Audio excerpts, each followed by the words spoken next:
Hey, what's up? It's your girl Tiffany Evans. Look out for the re-release of my EP All Me and my video for my single On Sight featuring Fetty Wap. You are watching Stuff Fly People Like TV.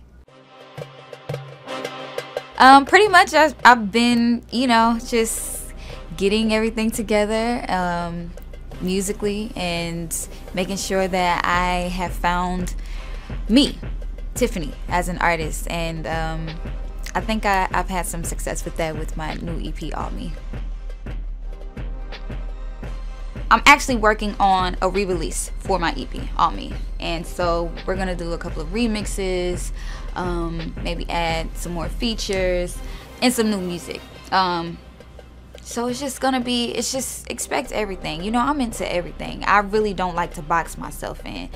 I can do country, I can do pop. Not that I would do country right now, but I can do all the things that I feel like, I want to do in that moment. So it's going to be pretty much the same vibe that you hear now, but on another level. Well, you know what? When I recorded my EP All Me, it actually was not difficult at all. I was pregnant. I thought it was going to be difficult, but I was pregnant the whole time. And I was just really confident and very, very inspired during that whole time. So music, writing and all of that, it just kind of just flowed naturally.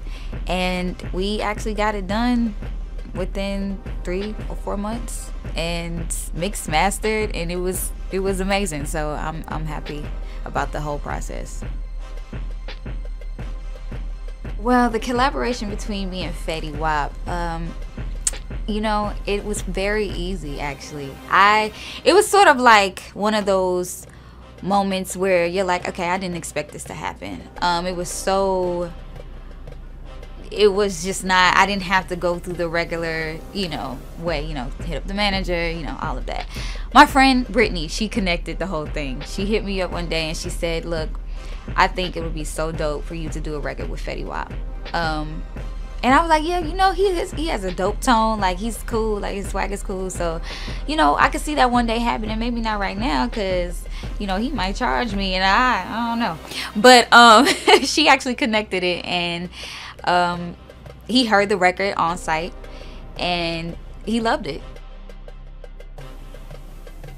My family, they have been really supportive of the whole process.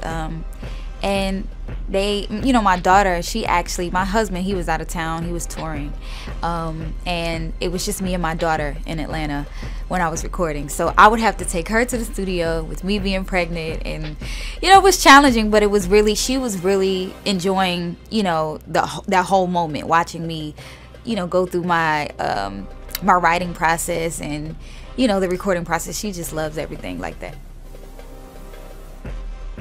Well, I took time off because before I had a family, I had been in this business since I was 9 years old. And so at that point, I was just like, okay, I need to know more information than I know now, because I don't need to be 19, 18, 20 years old and people are still taking advantage of me. So, and it really, I wanted to make sure that I developed Tiffany, like I figured out, okay, this is the type of music I like to make.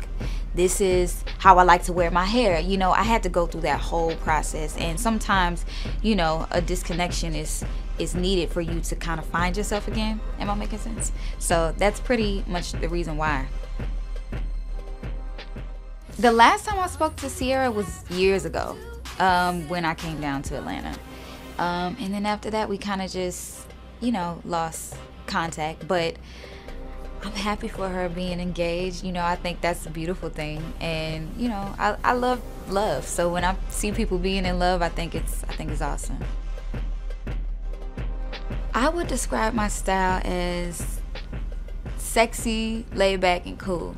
Because some days I'll throw on a fedora and a long little trench and some jeans and some sneakers and kind of just call it a day. I'm not really, just as long as my face is beat. That's the whole point of the style thing for me. Your face has to be beat, your hair has to be done, and whatever else, kind of comes natural after that.